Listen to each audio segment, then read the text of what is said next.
G'day everyone, sound demo for the Grindcustoms Catch-22 based on a Paul Cochrane Timmy. Really nice sounding overdrive.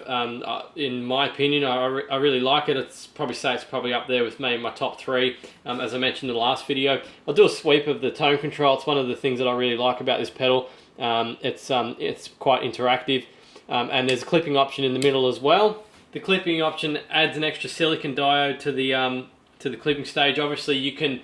Actually, I think it's part of the gain stage. The clipping. It's not a clipping stage on the output.